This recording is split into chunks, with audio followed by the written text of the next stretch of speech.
Magandang umaga po sa inyong lahat. Magandang umaga po, Panginoon. Bibigyan ko lang po ng konting linaw ang tungkol sa ating pangungumunyon.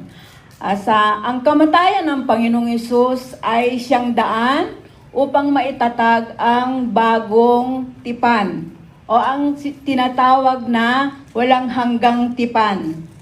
Amen? Dahil dito ay nagkaroon tayo ng kalakasan, nagkaroon tayo ng pag-asa ng kaligtasan. Tayo ay naligtas sa pamamagitan ng kanyang katawan at ng kanyang dugo. Dahil dito, ito ang dapat nating gawin hanggang sa siya ay dumating, ang Panginoong Hesus. Kaya basahin po natin ang Mateo 26, verse 26 to 29, na ang pamagat nito ay ang banal na hapunan. Habang sila'y kumakain, dumampot si Jesus ng tinapay at matapos magpasalamat sa Diyos ay pinaghati-hati niya iyon. Ibinigay niya sa mga alagad at sinabi, "Kunin ninyo ito at kainin. Ito ang aking katawan." Hallelujah. Pagkatapos, dumampot siya ng kopa, nagpasalamat sa Diyos at ibinigay iyon sa kanila. Sinabi niya, "Kayong lahat ay uminom nito, sapagkat ito ang aking dugo na katibayan ng tipan ng Diyos. Ito ang aking dugong ibinubuhos para sa kapatawaran ng kasalanan ng marami. Sinasabi ko sa inyo, hindi na ako iinom nitong katas ng ubas hanggang sa araw na inumin kong panibago na kasalo ninyo sa kaharian ng aking Ama." Amen? Malinaw ba ang pagkakasabi ng Panginoon? Ine-encourage ko po ang bawat isa. Magsulat po tayo. Amen? Kasi po, pagdating natin, lahat po ng naririnig natin, yung mga preaching ni Pastor po, hindi natin lahat na ilalagay sa ating isipan. Kaya, napakahalaga po na isulat natin. Hindi man tayo makapag-watch ng ating replay, pagdating natin ng bahay, yung naisulat natin, pumunta po tayo sa ating mga Biblia at ito ay bubulay-bulayin natin. Amen po ba? At dahil dyan, meron na po ba lahat ng communion elements? Amen. Thank you, Lord. Itaas po natin ang ating tinapay. Panginoong Hesus, maraming salamat po sa sakripisyo na ibinigay mo para sa amin. Ang iyong katawan ay nasugatan, nabugbog, para kami gumaling sa lahat ng sakit at karamdaman. Amen. Kainin po natin.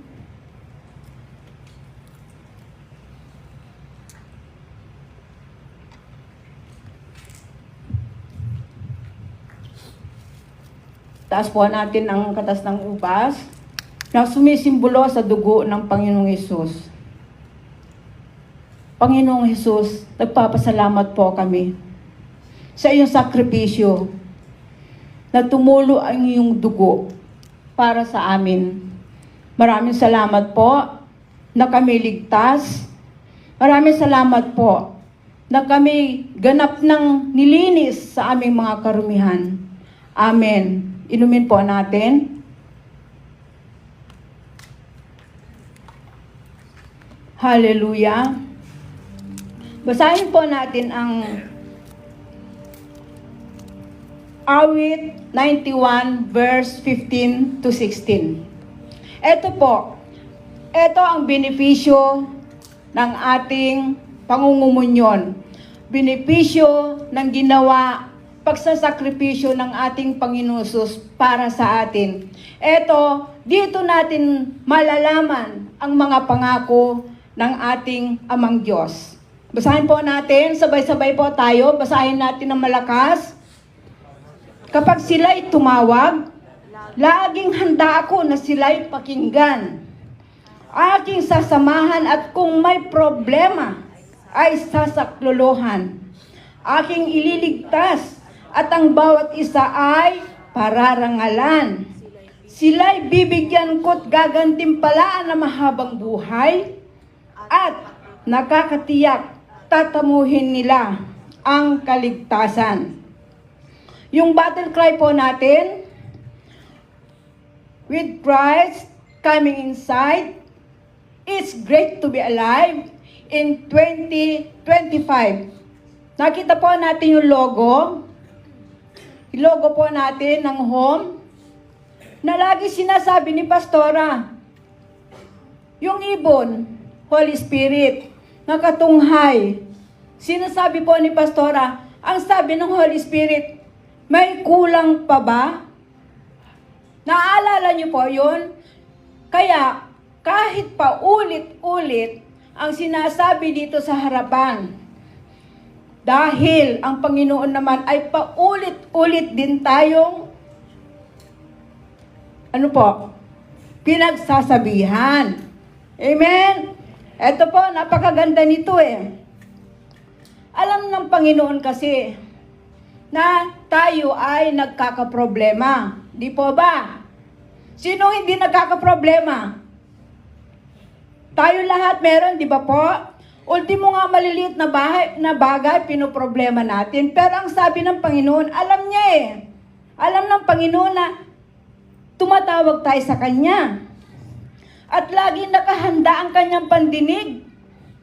Sinabi pa nga niya, sasamahan tayo. Sinasamahan na nga tayo. Sasaklolohan pa rin. O di ba? Tapos, sabi niya, pararangalan pa niya tayo. Ay, ang galing naman ni Lord. Kaya tama yung sinasabi ni Pastor kanina. Sabi niya, hindi sa pamamagitan ng ating mabubuting gawa, kaya tayo ay naligtas. Kaya tayo naligtas dahil sa grasya ng Panginoon na ipinagkaloob sa atin. Huli na lang, gagantimpalaan ng mahabang buhay naman Lord. Thank you naman Lord. Mahabang buhay na, masaganang buhay pa. Sabi niya, at tiniyak ng Panginoon, sabi niya, nakakatiyak, tatamuhin nila. Sino pa yung nila? Tayo. Tatamuhin natin ang kanyang kaligtasan. Amen po? Salamat po, Ama, sa iyong salita na naibahagi ko sa araw na ito. Pagpalain po ang bawat isa. Maraming salamat po sa pangalan ng Panginoong Hesus. Amen. Amen. At Amen. Hallelujah. Amen. Amen. Only by grace.